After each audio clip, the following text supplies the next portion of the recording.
All right, howdy everybody. Eric Clark with Where to Hunt. This is the Where to Hunt podcast live listener call-in show. If you're watching live, this will get posted to podcast land later tonight. And as I start things off here, I want to call out my sponsors and partners in crime, PICs, Backwoods Grind Coffee Company. Look, if it wasn't for these guys, quite honestly, at this particular moment, I would not be able to actually do this show. I am exhausted. We just welcomed our newest member of the family to our household. We had a baby, I'll pull up the calendar here, on the 20th. So our new son's birthday is 9/20. He is a whopping 4 days old, and I'm not sleeping. So I think I might have 4 to 6 hours combined for the last 2 or 3 nights.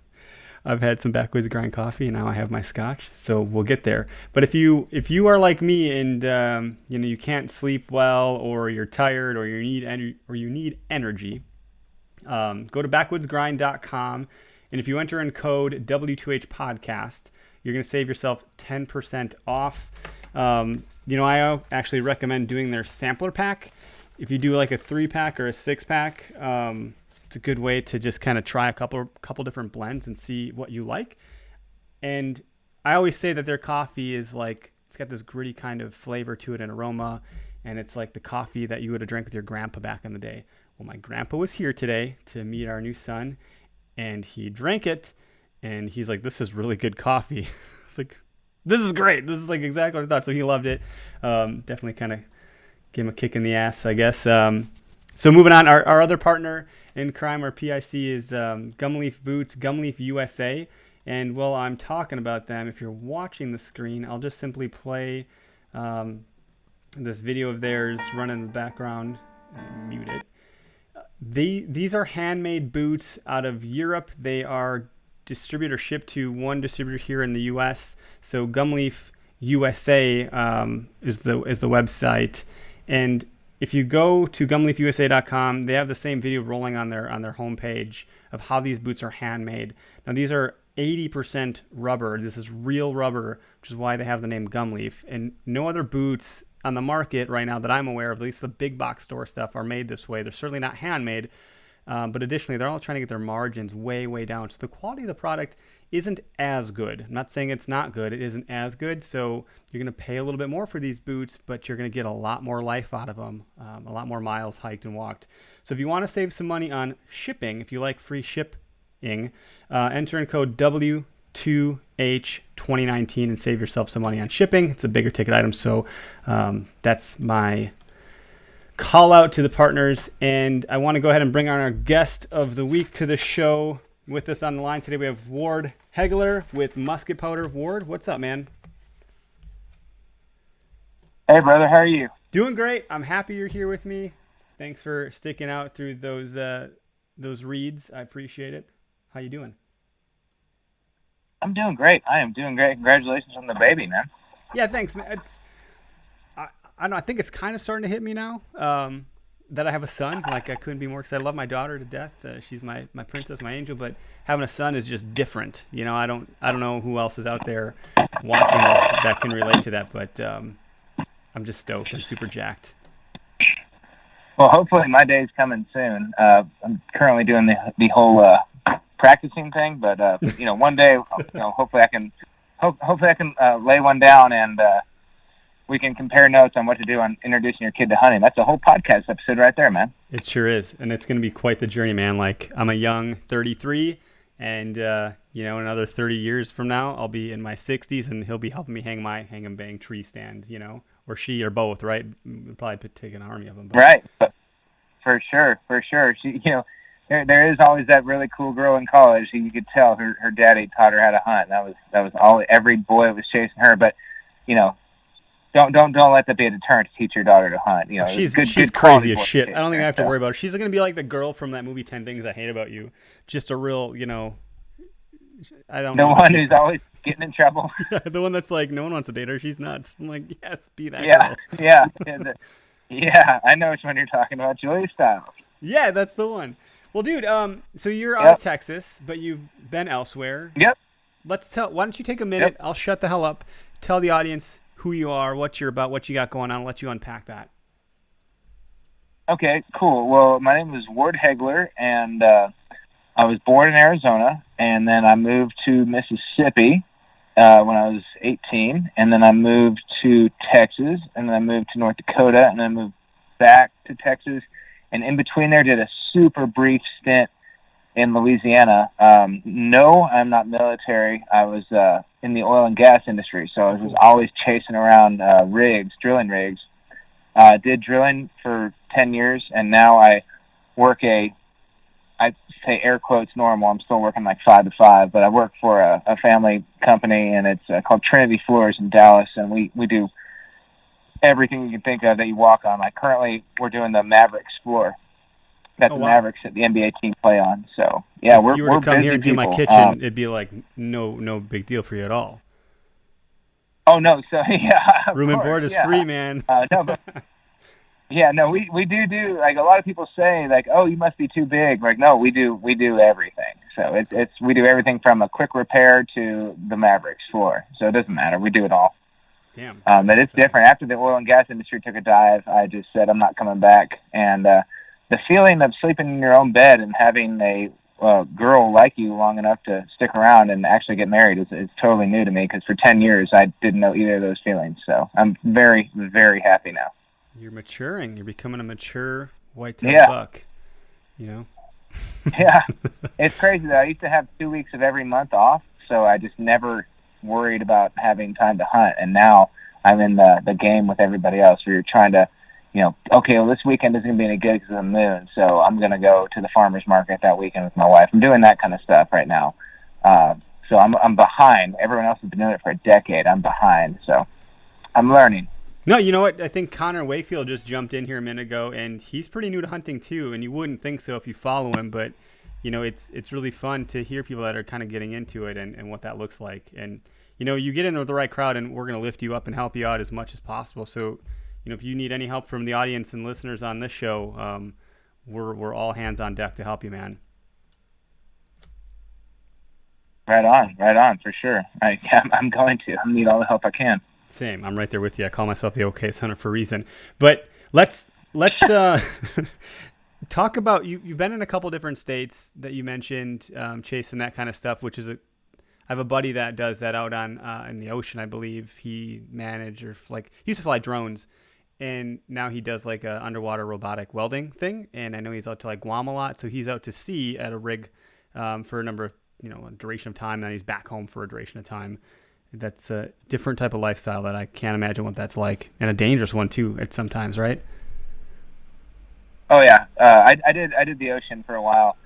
I always tell people like the land rigs are, in my opinion, I'm sure someone out there disagrees, and that's fine. But the land rigs are way more dangerous than the ocean rigs. And then the other way I say it is that I can run a lot faster than I can swim. And as a 6'3" fat boy, I can still run a lot faster than I can even try to swim. So I prefer land. Dude, that's one way to look at it, I suppose. Yeah, I can't swim for shit. We're not meant to swim. We're not sharks. Although you and I might be. No, sharks. we are. Oh, did you hear that? That's yeah. a 2-year-old. Yeah, I got one of those. I know what it's like. Look, here on the Where to Hunt podcast, we keep shit real. We swear. We don't edit content, and we let people live their lives because we all have lives to live. This isn't some perfect freaking closed environment. So come as you are, man. Yeah, fucking A right, man. There you go. So, okay, you've lived in a couple different places, and you've hunted some of those places, and let's talk about that a little bit. We'll get to whitetail, but what else have you hunted and where, and what has that been like for you? I've been really fortunate with my job, going everywhere. I've hunted a lot of whitetails. I've been elk hunting nonstop. I just got done elk hunting. I've been on 2 elk hunts already. It's September 24th. Damn. I've already done 2 elk hunts. Yeah. I killed a little dinky raghorn, and it was so awesome. It was so fun. And then I've killed a couple of elk before that. Our hunting group, we got a couple 350 plus bulls. We're filming a show, and I was kind of the on-site consultant for Extreme Outdoors. And it was pretty fun. I've been to Africa a few times. When I finally got my first oil field paycheck, I went over to Africa, and the guy I met there, he and I became really good friends. And every time he'd come to the States, he'd stay with me. and I'd go to South Africa and stay with him, and it's like I wasn't paying the full go to South Africa price trip. I was basically going to see my buddy who lives really far away, and his family, they're agricultural and they're farmers, and so it's kind of like going to your buddy's farm and shooting. You know, at least in Texas, we go to people's farms and we shoot pigs, and it'd be like going to South Africa to your buddy's farm, and we've shot a lot. We've had a good time. It is so expensive for a South African to come to the U.S. It's insane how much it costs, and the fact that he comes to and the exchange rate's like 14-1. So the fact that he comes to my house, stays at my place, drives my truck, I mean, he spends zero money. And so when I go over there, he has no problem putting me in front of a couple of nice specimens to take home. So I'm super fortunate in that. And then, you know, I've just never, I stayed single for a long time, and I made a few bucks, and I was able to go on some pretty cool trips. I've just been all over the U.S. hunting and fishing. Like I said earlier, I had 2 weeks of every month off, so I had 2 weeks to figure this stuff out. And then not to mention the oil and gas company I worked for at the time would pay for my plane ticket. Damn. So okay, I'd be on the rig. Yeah, it was sweet. So I'd be on the rig, and then I had some buddies that, you know, I went to college with or whatever, and we're like, hey, the ducks are just diving into Nebraska right now. Like, you got to get here. And so I'd, you know, say, you know, what's the nearest airport? And then I'd just book a flight from my rig, and I'll be there in 3 days. And then I'd get there, and then I'd have to book my own flight home. But sometimes I'd stay so long that I'd have the company fly me from wherever I was, be it, you know, Minnesota, or one time we were in Annapolis. We were sea duck hunting, just things like that. And so my boss would be like, "Why were you in Annapolis?" I'm like, "Yeah, I was duck hunting." Like, quit asking questions, man. Like, leave me alone. Like, we're here to drill wells. And so that was a wild lifestyle. And then like I said earlier, the market took a turn, and then I met my wife and all that at the same time, and just over. So yeah, you were like most guys' spirit animals for that duration of time. It sounds like that's freaking. I was handling it. I was doing the work for everybody who couldn't. And so that was a wild trip, but it's all over now, and it's some say it's all over. I say it's just beginning. But now I'm just so concentrated, like hyper concentrated on whitetails, because I've got some acreage that I have access to, and it's a long-term access, and we'll be growing them and shooting them, and it's gonna be a good time for sure. And so you're in Texas now, but you've hunted Arizona also, and North Dakota and Mississippi. Yeah. And Mississippi is where Backwoods Grind is out of, so that's kind of cool. It's a cool connection. Oh, whereabouts in Mississippi? I don't know specifically. It might say on their website, but I know those guys. There's a lot going on in Mississippi over the last couple of months that they've been kind of addressing and dealing with, but they make some damn good coffee. I'll tell you that right now. I'm looking forward to trying it, especially tomorrow morning. I'm going to be pretty tired, so I'm definitely going to be looking into this Backwoods Grind for sure. So yeah, I did. Mississippi has, so growing, I was born and raised in Arizona, which is public land to the max. I mean, everything's public out there. There's a couple of small private ranches, and that's all that is a phone call. You just make a phone call, and you're like, hey, you know, we got a javelina tag, and we just see a bunch of javelina on your land. Is this cool? And I've never had a problem. So essentially, it was all public. And then when I got to Mississippi, just by chance, I was so spoiled on public land. I lived in Oxford, Mississippi, where Ole Miss is, go Rebels. And there was just these giant WMAs, wildlife management areas, all around that county. So I figured it was just so normal. Like, this is how America is. There's just plenty of places to hunt. This is so cool. And we hunted those deer. Now, keep in mind, I mean, pressure is pressure is pressure. And if you can imagine a deep south pressure, is way more existent than out west pressure. So Mississippi deer were very hard to hunt. And then the best public land experience I had, though, was North Dakota, because it's so cold and it's so hard to get there, and you have to be completely insane to hunt there if you're not from there. So there was pretty cool opportunities in North Dakota for sure. I really enjoyed my time there. I wouldn't recommend going there for obvious reasons. Don't go there. It's awful. but it was I had a good time there. But you definitely don't want to go there. All the girls there have crabs, and you don't want to go. Good to know, dude. Disclaimer, everybody that's listening in. What's your favorite species hunt? You've hunted, Africa, South Africa, some other places around the world. You've hunted a lot of different game and species. What have you been drawn to the most? What really kind of has your fancy now, and what has in the past? Okay, so my current fancy is whitetails because I have sweet access to it. My all-time since like being a teenager to I'm 34 now, like the one thing that I've always just kind of been, you see one driving down the road, you go, you son of a bitch, is coyotes. I love coyote calling, and I'm so terrible at it, and that's why I think I like it so much, because I'm just so bad at it. And the second, it's like a woman. The second I think I have it figured out, I'm just so wrong. So I've always been obsessed with hunting coyotes. My dad got me a cassette tape, Johnny Stewart cassette tape, and we put it in my mom's bright yellow ghetto blaster, and we put it on a tree stump when we were kids and see what would happen. And ever since then, I've been obsessed. But definitely whitetails is my current number one.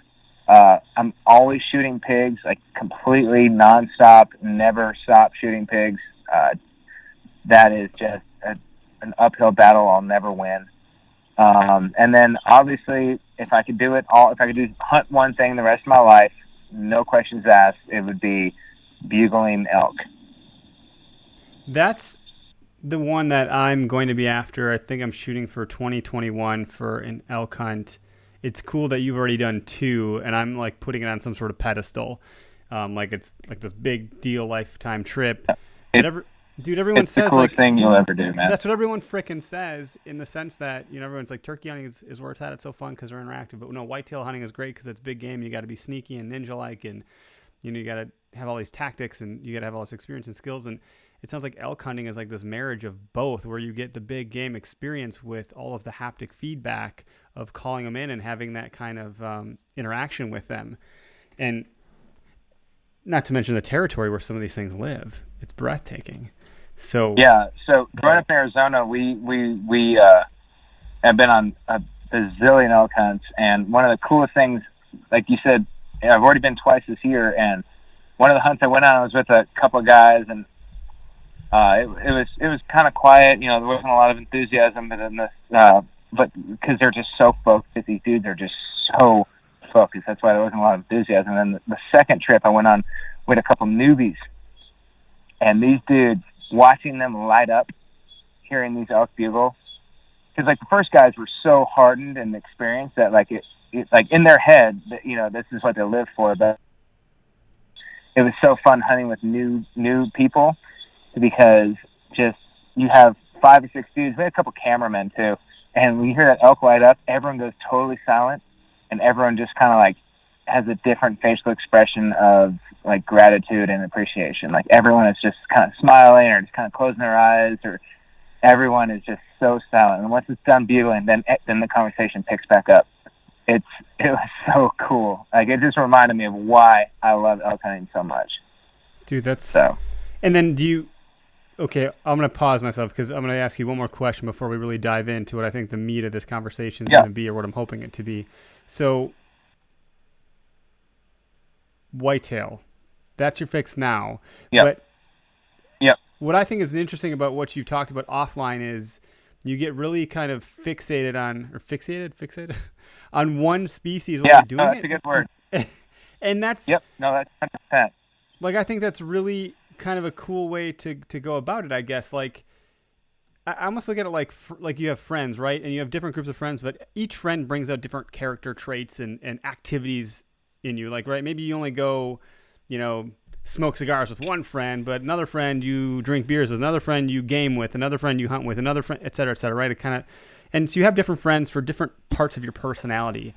In the way that you were talking about hunting different game, it sounds like, each one brings out a different kind of challenge in with how you do things.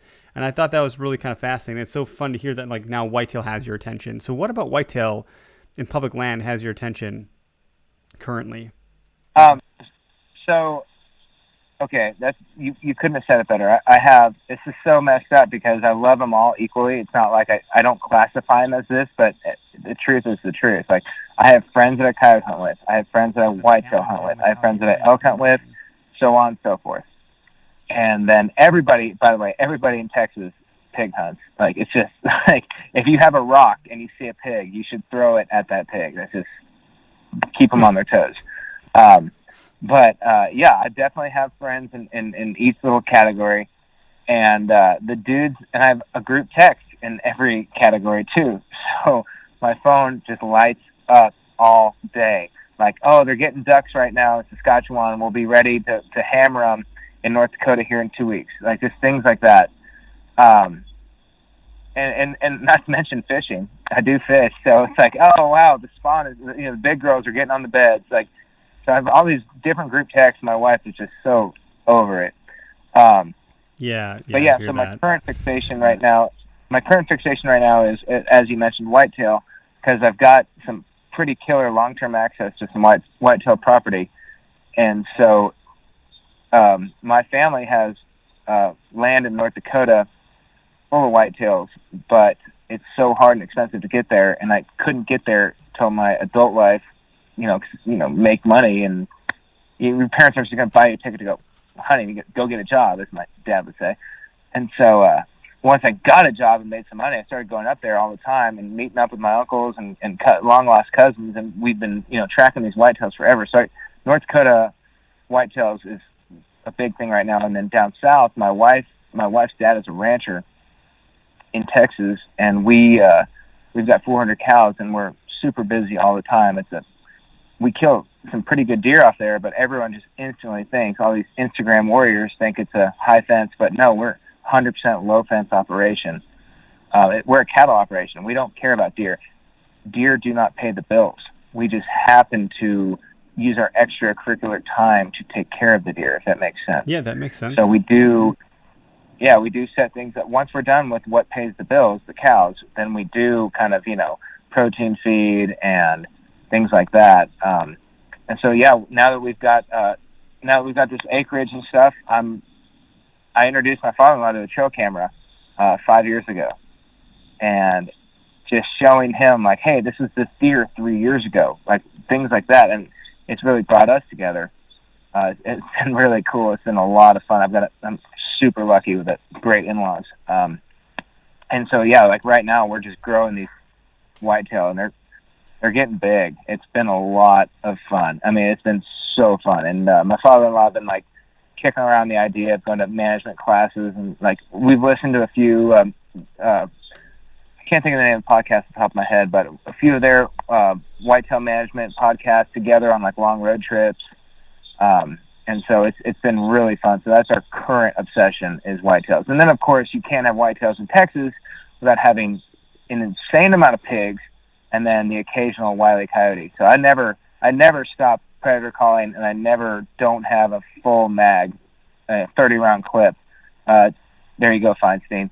30-round clip in my 30-round magazine in my gun, ready to roll. And we absolutely go medieval on those pigs when we see them. I mean, I'm talking window down, dump the mag, reload, dump it again. There's that many. It's insane. Like a pretty thick skin too, though. You do need to shoot them a few times, if I'm not mistaken, from some other guests that I've had on. It's crazy. Like a 5.56, a 223. If you're shooting a 55 grain bullet, it's just not going to work. You got to bump your numbers up. I use a 6.8 SPC. I use a 95 grain Barnes TTSX, all hand loads. So it takes a lot of time. When I dump a mag, I'm like, well, that was like 2 hours of work right there. Jeez. No doubt. Yeah. So yeah, Well, I guess what I was going to ask. Sorry, so I'm really good at interrupting, or bad, depending on how you look at it. When you were doing all this traveling, like let's switch gears to 100% now and get into the business side of things, right? Because you're the founder, owner, operator. Of Musket Powder. Yep, everything. Tell me about it, man. Tell the audience about Musket Powder. Okay, so I'm glad you asked. I have a seasoning company called Musket Powder, You can find us on Instagram at Musket Powder Official. Our website is musketpowder.com. And it started in North Dakota because all we ate was wild game.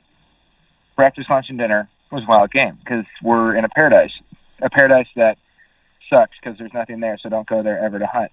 But anyways, we ate all that nonstop, and one of my best friends from there is from this little town, less than 100 people. His dad has a taxidermy school in this small town, and he has a lodge, and people come in and stay at this lodge, part of their tuition, to learn from him. He's an amazing taxidermist. It's a Tennyson Taxidermy in Newburgh, North Dakota. And so they had a guy from Alaska there, and this guy from Alaska had this pretty killer rub. And so he gave it to my friend's dad. My friend's dad gave it to his son. His son tweaked it. His son put his own spin on things, and then his son gave it to me, and I put my own spin on things. And I'm a big believer in, a man's word is a man's word, and a handshake's a handshake. So I said, look, man, I'm going to do something with this. Are you cool with that? And he said, yeah, I'm okay with it. So obviously we have a gentleman's agreement that's off the record. But, I started it in February as a wild game rub, and it has, I'm not going to say blown up, but it's done extremely well, much better than I expected. And our return customers are through the roof.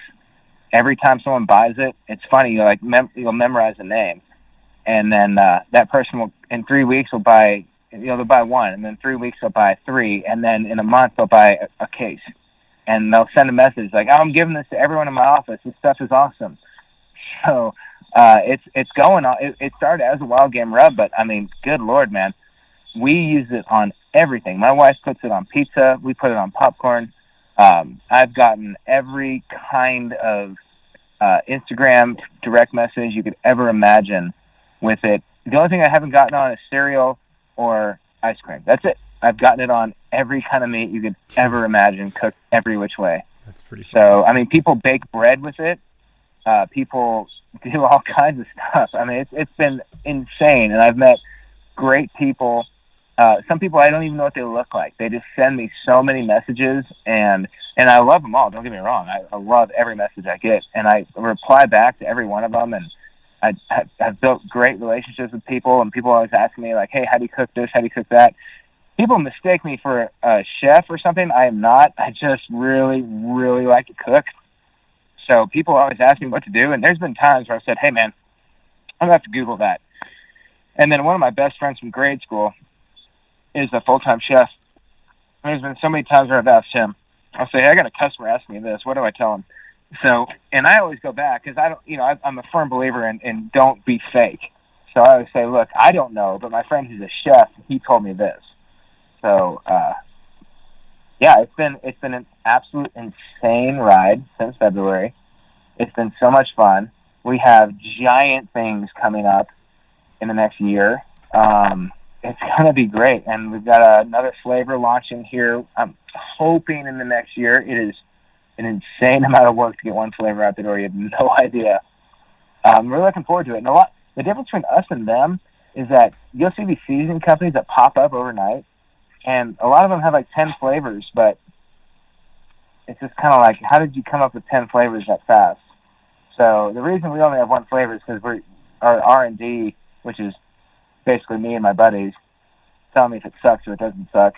Our R&D is very brutal, and I get a lot of this sucks, this sucks, this sucks, and we finally got a rub that hit, and everyone liked it. So it takes a long time for us. We're not going to sell you a bunch of crap just to have another thing to sell. So I have no problem. I've got a good 9-to-5 job.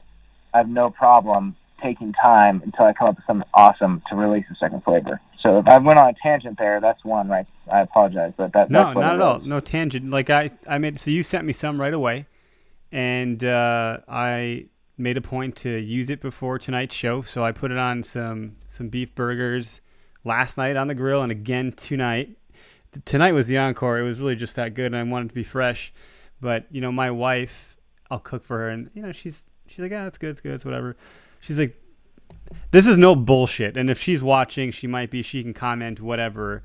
She's really funny about meat in general. Like, she's pretty sketchy about venison. She was about to turn a corner there and start loving it. And then she I was ice fishing with a buddy one year, a couple years ago, and she thought she was going to do something really nice and make me a venison stew.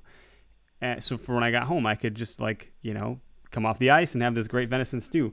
Well, when I make venison stew, I take the whole shoulder and I just put it into the roast, and I put it right into the crock pot, and that's it. Well, she diced up a whole roast. And so she's like, yep, I made a mistake. I cut up a whole roast into cubes, and it looks like a murder took place in the kitchen, and it smells like venison meat in here, and I'm never eating venison again. So, I was like, well, shit, that's not good. And she's like, well, I didn't want to tell you you're asking because I'm trying to surprise you. I think I'm married to her. Oh, man. So she's sketchy about meat. Like, she's just always sketchy about it. Like, oh, is this cooked? Is this not good? Whatever. Well, I make these burgers last night, and she's like, fine, I'll have one. Like, even I thawed the meat in cold water, which is what I do. I wanted to just get it done. So I was like, well, I'll thaw them in cold water. I'm not going to do it in the microwave because that always cooks the meat, and I didn't have time to thaw it overnight. I wanted to get at it. And she's like, oh, it's so sketchy when you do it in water. I'm like, no, it's totally fine. So whatever, she's already feeling weird about it going into eating these burgers. And I'm like, no, I have to try the seasoning. So long story short, I cook the burgers on the grill, we serve them up, and she's like, holy shit, this is one of the best burgers I've had in a really long time. This is really good. And so I made them again tonight, and dude, they're so good. So your seasoning, it says on there, like, put it on, cover your whole meat, and then, when you think of enough, add some more. And completely cover and add a little more. Yeah, buddy. Dude, you made it sound, you just explained a minute ago, like, it's like a rub, and that makes more sense to me, because like a seasoning, I think of like garlic or, some of the Grill Mate stuff, or, just Lorray salt or Tony Chashers or whatever the hell that's called. And this, you do really cake it on. I will say it came out like super fast because the holes are big. I was like, holy shit. And I was like, oh no, I've overdone it. And I didn't. It wasn't overdone at all. It was great. So the ingredients in the rub, which are labeled on the bottle, does speed up the caramelization process. So that does happen quite a bit. A lot of people think they burnt it, but it's actually just perfect. It's just creating a bark, like a good thick textured bark, so you have something to chew on, and it does a good job. I'm glad you like it, and I will say, if I'm on record, Tony Chachere's is the bomb, and it's the best seasoning. I grew up with that stuff, and all hail Tony's for that reason. He is the reason I did this, because when I grew up, every household had Tony's on the coffee table. And I said to myself, like, I want to put a bottle of muscat powder on every coffee table next to Tony's, because Tony's is king. So that's pretty funny. Small aside, I grew up real poor, whatever, like poorer than poor. And we put Lorray salt on everything. Like we did. You said like one of your testimonials was like, oh, put it on popcorn. Well, we used to put Lorray salt on popcorn all the time. Like it was a thing. We put it just went on everything. And I don't know why I associate that being poor. If that's not true, then sorry for those I might have offended, but that's how we season everything. And so when you're camping, my buddy's like, oh no, dude, I got this Tony Saucers or whatever. And I can't say it still. I don't know if I'm saying it correctly, but he got shit-faced and he's like, Tony Chashers, Tony Chashers. And then so we're like putting Tony Chashers on everything we could fucking find. And I was like, oh man, this shit's actually really freaking good. I loved it. And whatever. So seasonal, I think, is what that is, right? Is that how you would describe that? A seasonal? Yeah, seasonal. Side note, totally irrelevant. There's a dude I worked on drilling rigs with. He was so I called Tony. Honestly, I might be saying it wrong. Me too. I call it Tony Chachere's. Chachere's. That's why I grew up with it. I call it Chachere's. I have no idea. So I call it Cajun cocaine. No. There was when I worked in Louisiana in the ocean. There were these Cajuns that I'm talking, it was their blood type. And there was this one guy I'll never forget as long as I live. Like, you think of two oil rig guys getting in a fight, like it's just a fight to the death, like a bar fight, the toughest dude you ever met. Complete opposite. One dude was such a little bitch that he took a handful of Tony's, poured it in his hand, and threw it in the other dude's face.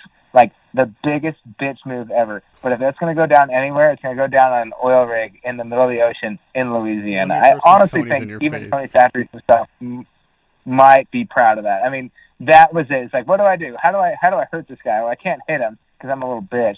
So I'm going to throw Tony's in his face. And, like, it put the guy down. So it worked. It's like mace. There it is. There you go, guys and gals. It really is pepper spray. Yeah, carry that with you, and it'll track the bear and deter the bear at the same time.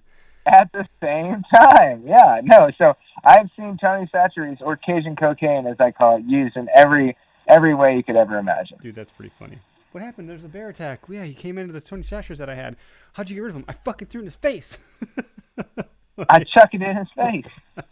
Oh man, that's great. So for sure. What are some of your favorite meals? Like, so we got a couple folks watching. We'll have a lot more in podcast land. Look, I scrolled through the Instagram feed and shared that on the screen. I started drooling. I had to stop. Talking about the burgers is great. I have one left that I'm going to eat after I'm done tonight. But what are some good meals? Like you said, you're not a chef. That's okay. But it sounds like you have plenty of experience with a lot of different game. You've developed a seasoning. You're the only person I've ever met that's developed their own freaking seasoning. So maybe give us a couple pointers, man. Like, how do you prepare meals? Yeah. What are things that you love? I'd be happy to. So first of all, my Instagram page, my personal page, is all cooking, and it's at Ward Danger, Danger. So at WARD, and it's all cooking. But I hate people that post pictures of food, so I refuse to post pictures of food. So I do the highlights. So every time I cook a killer meal, I put it in my highlights.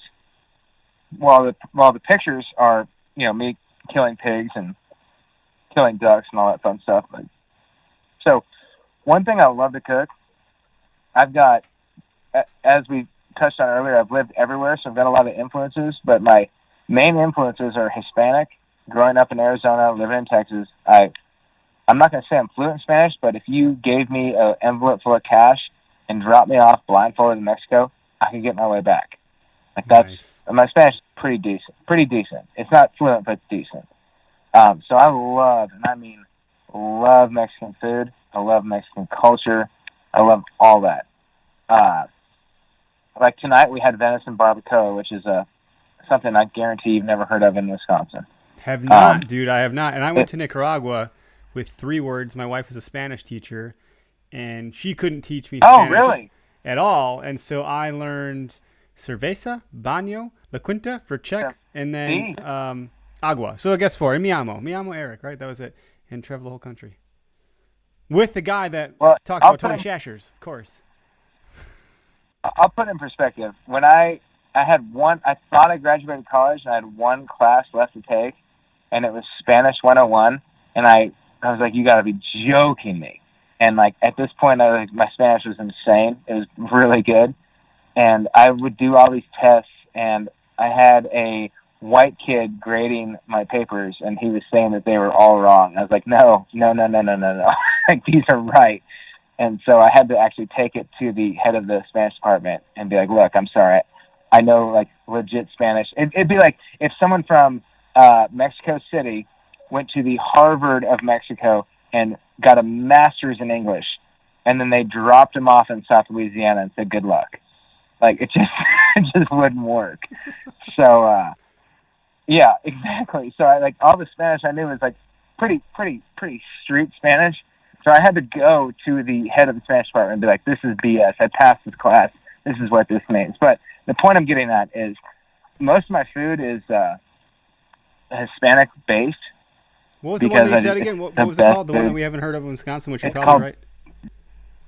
Barbacoa. It sounds like barbecue, but barbacoa. Barboca. And there's 1,000 ways to skin a cat. Well, there's 15,000 ways to make barbacoa. My absolute favorite is 2 cheeks, 1 tongue. Put it in the crock pot for 8 hours. But and that's with a cow. But with venison, it's 2 cheeks and then a prime cut of meat. So we get quite a few deer tags in Texas, so we can kind of mix and match with our back straps a little bit. I know it's a super delicate cut.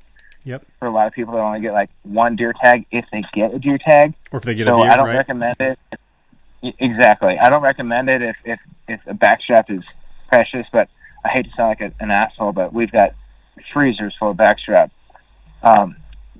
So what we'll do is we'll take 2 cow cheeks and then an entire venison, 1 venison tenderloin. I do it in the sous vide.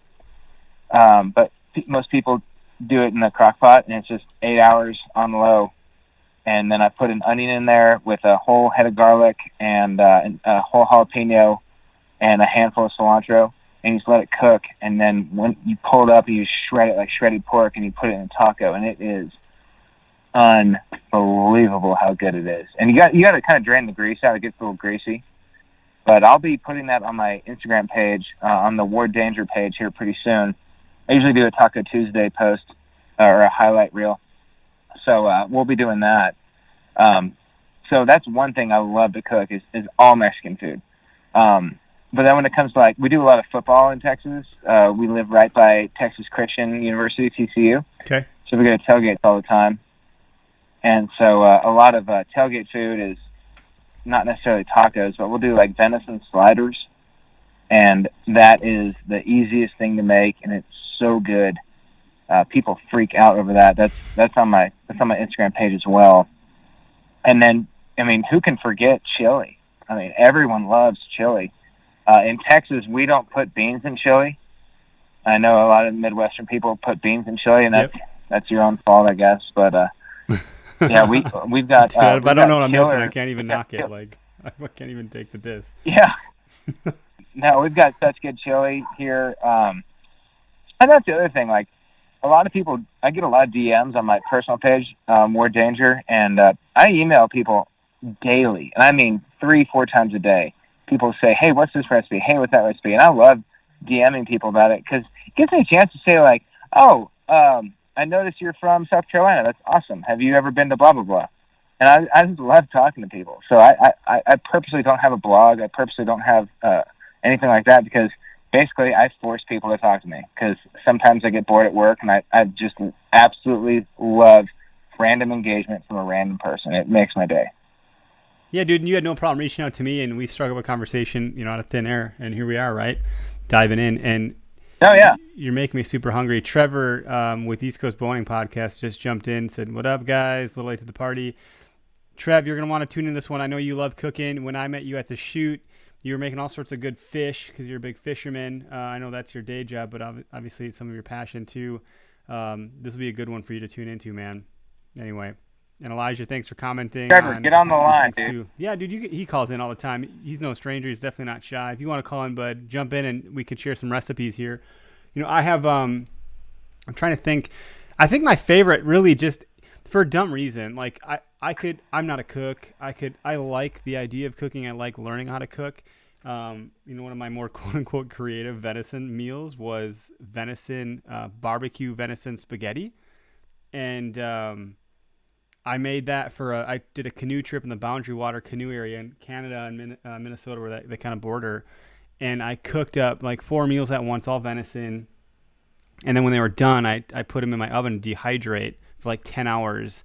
And I then vacuum sealed and vacuum packed that and brought it up to the Boundary Waters with me. And when we got up there, I just reheated it by boiling some water. And, dude, it was... The venison barbecue spaghetti was so freaking good. My favorite meal, though, is just the simple pot roast. Like, I love a venison pot roast. Oh, pot after roast coming in from the woods. Good. Dude, so Trev did call in, so I'm going to bring him on right now. Trev, get in. What up, buddy? What's up, E-Money? How are you? Doing good, man. We're just talking Trevor, about food. up, pal? We're all hungry. I love it, man. Fat kids love food. We can definitely talk about food. Well, one fat kid to another. What's going on, Trev? What's up, man? How are you?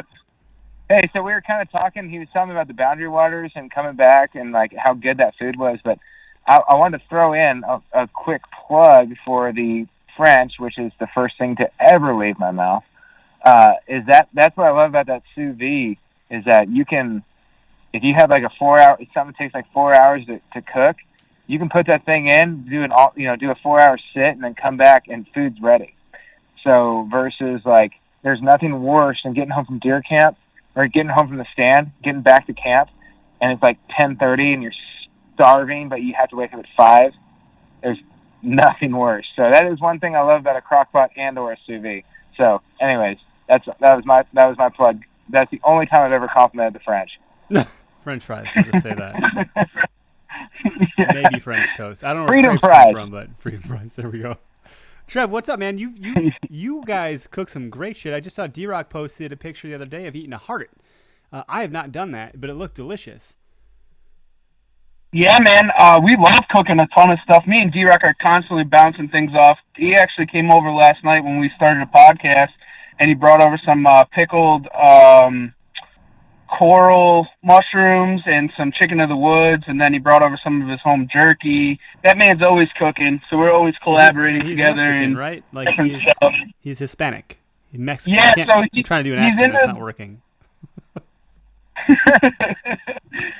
Yeah, he's always cooking spicier food and stuff, but it's awesome, like, when we're in camp or whatever, like, when we're even at, did you stick around when we were doing it at the shoot? Dude, I had to get home. I was so freaking pissed, but, like, I'm a family man, so, I did my time and got out there to meet people, which is what I wanted, and I'd love to stay and hang out, but I jetted, and I missed out on all your fucking food. You dicks couldn't cook it earlier. Yeah, we did a bunch of tacos, fish tacos, yeah. And what else did we do? Sitka deer late night and all kinds of different things. But yeah, we love cooking, man. Cooking's where it's at, especially wild game after taking down a harvest and then all the different recipes and collaborating with different hunters. It's definitely a great thing. Dude, my dad, I remember being in the Nicolay National Forest in northern Wisconsin, the dead of freaking winter. No, AKA November, but up there it's winter, right? There's like 5 feet of snow, no joke. And there's not a lot of deer up there anymore. There wasn't then when we were hunting, and he got a doe. So we dragged it back to the truck, he gutted it, and then we cut out the back straps right then and there, and he had this little shitty tailgate grill.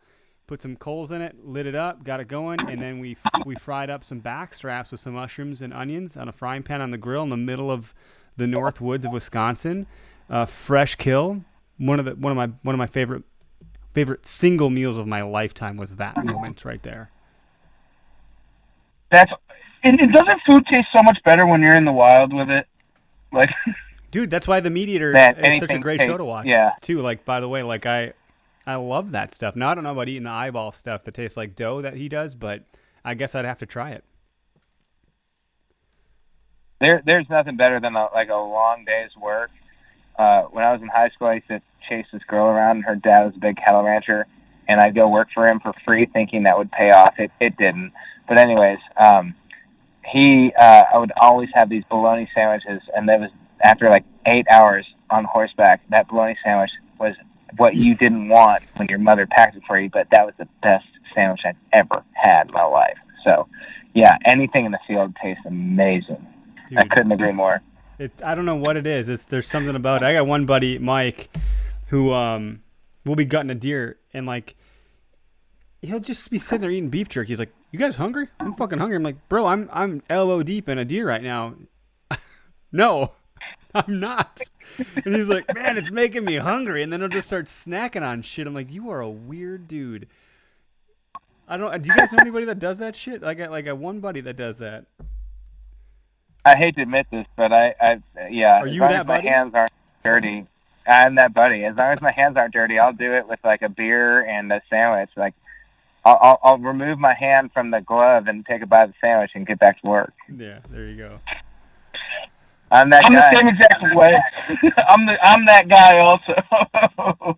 I'm huge into that. Like, we'll be skinning deer heads in the shop, and then I'll be like, I'll talk to porn star and be like, "Yo, want to order a pizza?" Oh yeah. It's like, dude, we're skinning deer heads, man. That's funny as hell. Now boiling deer heads gets a little rough. I don't have an appetite when there's deer heads boiling. Yeah, that's a rough one. That is a rough smell. That's a whole nother level. Like, you have to be like a mortician to be able to eat during that. Did you ever eat deer brains? That's where it's at, man. Right before you boil that skull, you dig that brain out. No. Nope. No. Yep. Never been that hungry. Yeah, that's like some Fear Factor shit. Do you guys remember that show? They'd make you eat weird stuff. That's the one reason I would fail that show every fucking time. I'll do all the other stuff, put something, maybe not the scorpions on the skin or all that too. I guess I'm a bit of a pussy. Like spiders and, Am I the only one that remembers that show? Do you guys know what I'm talking about, Fear Factor? Maybe. Oh, I know, absolutely. I totally. Shit. Yeah, for sure. I think I could do the edible thing. My favorite was when Chappelle's show made fun of it. He's like, "Ooh wee, elk penis, my favorite." Yeah. There's someone out there. There's a listener that's eating elk penis. I bet, dude. Some guy's like, "I dare to eat the fucking dick," and then sure enough, someone's eating it. Yeah. That's how that went down in the middle of a mountain somewhere. You'll never know. It's just what happens on the mountain stays on the mountain. we gutted a couple of elks. We gutted a couple of elks last weekend, and I'm not gonna lie, that scene from Chappelle's show where they talked about elk dick making fun of Fear Factor, that did cross my mind. I was like, God, I bet the Fear Factor people would ask us to save it, but I'm sorry. Like I said, I've never been that hungry. Dude, that shows that. There's plenty of other things to eat other than that. Yeah, we were talking about some good stuff. We took a turn here, guys. We took a turn. You know, we were just talking about the barbacoa venison and some of those tacos, and my mouth was watering. Now I'm kind of puckering up a little bit, but it's all good fun. What not to do with food? Well, the barbacoa is badass. I'm sitting in the backyard right now, and I'm looking inside. I got my wife and her best friend inside, and my wife weighs 100 pounds soaking wet, and she's on her third taco. Like, they are crushing it. So it obviously did good tonight. So it's Taco Tuesday. That's where it's at. You guys doing tacos out in the East Coast, Trev? No tacos tonight, man. I think, what do we have? Chicken salad today? No tacos. I wish. I could use some fish tacos right now, honestly. Everything. Dude, you need to send me your email, man. I've got a killer fish taco recipe. I'll make sure to get up with you after this. And we make fried fish tacos all the time. We've got a little cattle tank that's just overrun with bluegill, and we catch them and fry them and make a killer fish taco. So I'll be sure to get up with you on that. It's on my Instagram page too. It's badass. I'm literally burping. I will definitely take you up on that. Yeah, I'll be sure. I'll be sure to send it to you. Tell D-Rock I say what's up. East Coast? You guys are you in Connecticut too? I'm in Connecticut. Yeah. Yeah, I'm a Connecticut native. Yep. East Coast. The People's Republic of Connecticut. I dig it. No, it's horrible here, man. What do you guys call it? Gun laws go out. Yeah, your gun laws. That's why I call it the People's Republic. Y'all got a lot. Yeah. You can't have semi-automatic or all kinds of stuff going on over there. Is that correct? It's so bad going as far as you have to have a ammo permit. So you have to actually get an ammo license and get to even buy ammunition in the state of Connecticut. Never mind a long arms license, and they have all these crazy licenses you have to buy. Dude, wow. Brother, yeah, and I will find you a place to live. That's why everyone's moving to Texas. The only problem is they bring their politics with them, but you sound pretty straight and narrow, so come on down anytime. Yeah, that's why we bow hunt a lot up here, because just the gun laws are just absolute bullshit up here, and it's impossible to even buy ammunition. I mean, I can't even go to the store and buy more than 500 rounds of .22 in one trip. Mm. Isn't that crazy? Stay strong, bro. Stay strong, brother. I'm sorry. Trev, tell D-Rock I say what's here when it comes to that. I will, for sure. For sure. Tune in for a minute. I will see him this week. We're going to get on to the my favorite part of the show. I'll drop you off, and we're going to get into the most memorable hunt. Absolutely. All right. You guys have a good night. Good chatting with you, and I'll hit you up for that taco recipe for sure. Yeah, find me on Instagram, Ward Danger. All right. Will do, man. See you, Trev. All right, brother. See you then. Later, E-Money. Thank you. Yep. Dude, that's some good stuff. I like that guy. He's good shit, and he's a great shot too, and he's one hell of a cook. He's the real deal. They're cool. Good guys. If you haven't heard of the East Coast Bowhunter podcast, it's pretty raw, but that's what's good about it, and I highly recommend it. Those guys are fucking great. But no, I will be looking into a friendship with those guys. Those guys are cool. And it will be an ironclad friendship out of the gates. That's how they roll. Dude, tell me your most memorable hunt. What kind of story have you been brewing since I asked you before we hit the record button? So I've got most memorable hunt sentimental, and I've got most memorable hunt never want to do it again, but so glad I did it. Which one do you want to hear? Ooh, damn it. Hold on. Who's listening? Do you got some comments? What do you guys want to hear? I made a man out of myself on the most was brutal. I think But I like the latter. Let's do the latter. Is the latter main most brutal? Yep. Okay. So, West Texas. People don't know this. And it's kind of a kept secret, but it's not like a public land secret where everyone shows up. It's all private land. So I have no problem disclosing the secret because you can't just show up because it's private land. And that sounds super snooty, but I promise I will unsnood this comment. So I drilled a couple of wells for this landowner in South Texas, way south, like right by Mexico. We were chasing illegals off of our drilling site. That's how South Texas we were. And I went to college, all that jazz, have all my teeth, and they always sent me to talk to the landowner because I could have like a decent conversation with them. A lot of these guys on rigs got nervous around people like that, and I said, I can handle this. I'll take care of it. So this landowner said, hey, I'm pissed off that you guys are leaving trash, this, that, and the other. I was like, yeah, no problem. We'll pick it all up. So that's where the relationship started. And over like 2 years of drilling on this guy's ranch, he and I became pretty good friends. And he said, look, I'm going to sell this ranch, and I'm moving out to way West Texas, right by New Mexico.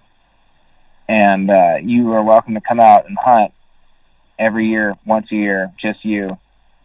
Thank you so much. Yeah, no problem. Because basically, like, I didn't do it, but the oil, he's worth more money than, like, his great-great-great-grandkids don't need to work. Like, that's how much money this guy's worth. Because we drilled these killer wells. And so I hit him up once a year. I hunt on his ranch once a year, every year for the past 10 years. I've killed a killer mule deer. I've killed a great elk. A lot of times I come home empty-handed, but it's just like, it's such a cool hunt that I don't give a shit. It's so fun. And so that elk I killed a bull elk, called it in, shot it, killed it. At the time, I was dating this girl who's unmentionable. And she, for some reason, I don't know why, like an idiot, I brought a girlfriend on an elk hunt, and it was so dumb. Nice work on that one. Yeah. Perhaps the story isn't really called Regret. Yeah, no kidding. But I shot this elk, and so most memorable hunt ever started when I shot this elk.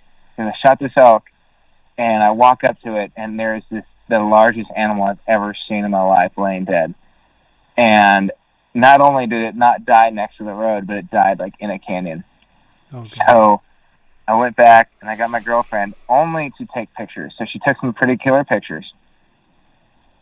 And then after that, I was like, okay, well, I'm going to cut this bad boy up and start packing them out. Any help you can give me, you're a dainty little girl, so I understand you can't do a lot, but like any help you can give me is great. She had just had shoulder surgery, and she couldn't even like hold the leg. Like when you're field dressing a deer, like, hey man, hold that leg. Yep, you got it. Yep. Imagine an elk. So I packed this and not only did I field dress this thing, but I skinned it and packed that son of a bitch out by myself. It took an entire day. I had to leave the neck roast because it was spoiled. I smelled it, and it was done. It was spoiled. It took sun up to sundown to pack that thing out. Texas heat, September, it was brutal. To this day, I don't know, like, unless I go through, like, the only thing I can think of, I've never done anything harder. I've done high school. I've never done military, so I can't even imagine how much harder military boot camp is. I bet it's absolutely brutal. Never done it. Love those guys. But that's the only thing I can think of. Like, high school football, high school wrestling, all that stuff. That's the hardest thing I've physically ever done in my life, was packing that elk out by myself. And so the way I saw it was like, I have friends who've done the military. The only thing that's harder would be the military. So I mean, and that's speaking for someone who's never done it. Again, complete respect to those dudes. But yeah, it was just the most brutal thing I've ever done in my life, packing out an entire elk by yourself. And like, people say, "Oh, I've done it. Oh, I've done it. That's cool. That's cool." You didn't do it out of a canyon. You know what I mean? It was like a 2-mile trip there and back, and that's 1/4. and it's like straight vertical. It was so brutal. I just can't even imagine doing it. As a 34-year-old, I can tell you right now, I'm not in good enough shape to do it again. It was absolutely brutal. Die. So, fuck this elk. Yeah. I'm going with you, buddy. Don't worry. That's yeah. nuts. So it's I was just 25 when I in did your it. mind. So I was 25 when I did it, so I recovered. But 35, 34, 35, nah. I don't. I mean, I'd end up doing it, but I'd tell my, I'd do it because I'm stubborn. But other than That's that, where I'm no, at. there's no way. I have a weird competitive nature. Like, I'm pretty even. Yeah, no, exactly. I'd do it. I would buck up and do it. But still, I was in so much pain at 25. I can't even imagine 35. Yeah, dude. Nope. I did some dumb shit last season so I hunt Grant County in Wisconsin. It's where the Mississippi and Wisconsin River meet, and it is bluff country. It's sheer frickin' bluffs, like cliffs, and I travel down this bluff, and I took like the long ways, like super leisurely. It was a path. It took forever, and I got to the bottom, and I was like, oh my god! I was using my app, right, the Word Hunt app, and I could see where my buddies were. I'm like, if I climb this fucking cliff, no hunter in the right mind has done this shit. I could drive a deer that could be on the edge of this thing when I get to the top and drive it right to him. And so I did. I stopped like 5 times. My lungs were burning like they've never burned. This would have been 32, right? And I was just like, I was near death, I thought, in a blaze orange frickin', I was like a fucking blaze orange cloud all puffed up like the kid from A Christmas Story, climbing this cliff like a dipshit with my rifle. And I'm like, at what point did I think this was a good idea? Of a father of a daughter at this point, like 25, this would have been hard. I'm 32, and it was a damn near night. It was a nightmare come true, dude. I wasn't packing anything like you were. It was one of those at this age, I still wanted to do the challenge. It was less about driving a deer than it was me being able to say, like, I fucking scaled a cliff to drive a deer, and we got the biggest buck of a lifetime. I got up there. There were no deer. Drove jack shit to no one. My buddies, were like, oh, you climbed the cliff? Bro, we're back at the truck. So, like, at the bottom, I was like, they're here. And at the top, they were, like, long gone, I was like, yep. Well, if you had the Where to Hunt app, think about if you didn't have it, because then, what if someone was already up there taking your spot and you hiked all that way to find out someone's hunting? Like, if he had the Where to Hunt app, he'd mark it. Say, I'm here, back up. Shit. Yeah, I should have just called for someone to come drive down and pick my dumb ass up. That would have been the smart choice. I remember sitting up there going, I might fall down this motherfucker. Like, I could actually really injure myself. It was pretty terrible. So I couldn't imagine doing that with an elk on my shoulder, like in a pack. There's no way. Good for you. I give credit where it's due. And that chick I was dating at the time, there was one point where she was like, you can do this. I know you can. You can do this. She's saying, you better do it. I'm going to dump you for being a Sally. She's like... Yeah, that's the thing. I'm like, I brought you here because you looked like you had a strong back, but you've let me down, so... You better be my cheerleader now. Well, dude, thanks so much for being on the show. No kidding. And, let's recap real quick. Where do folks find you? Where can they go try the seasoning? There's a couple comments that came through, some folks that might be interested. And so, if anybody can go check it out, it's affordable. Like, it's seasoning. It's not going to break the bank. It's not, the most expensive thing you've ever purchased in your life. But I will tell you from experience, and my wife hopefully might jump in here at some point and tell you that it is really actually very good. It's well worth it. So I'm excited to continue to use it. Well, I'm glad your wife likes it, man. If the wife isn't happy, nobody's happy. But, to recap, my website is www.musketpowder.com. You can get it there. It's $9.99. I don't make any money on shipping. A lot of people charge flat rate like $7, $8. You get, like, what you pay for shipping is what it takes for the United States Postal Service to get it to your door. Like, I'm not marking anything up. I actually lose money. So the whole point is just to get it out there, get people to like it. On Instagram, you can find me at Musket Powder Official. And then my cooking page is way more interactive. It's at Ward, W-A-R-D, my first name, Danger, D-A-N-G-E-R, which is a college nickname that just stuck. So at Ward Danger, at Musket Powder Official, www.musketpowder.com. We are, I say we, it's my wife and I. We're a very small business. We're just trying to combat socialism and, support small businesses and the way this country's going, there needs to be more small businesses. So here I am doing my thing. So all support appreciated, even if it's just a positive comment or a like or anything. Like it helps drive. So we're all good there. So thank you for letting me shout that one out. Oh yeah, man. Dude, thanks so much for taking time out of your busy schedule, doing everything you do. It means a lot to me to have a guest every single week. Like every time I get someone like, holy shit, someone wants to talk to me. This is so exciting. And I get to learn something. I get to try new things. I get to meet new people. So I hope everybody that tuned in enjoyed this episode, got your mouth watering or made you throw up. Either way, got a reaction out of you. And thanks everybody for tuning in. We appreciate it.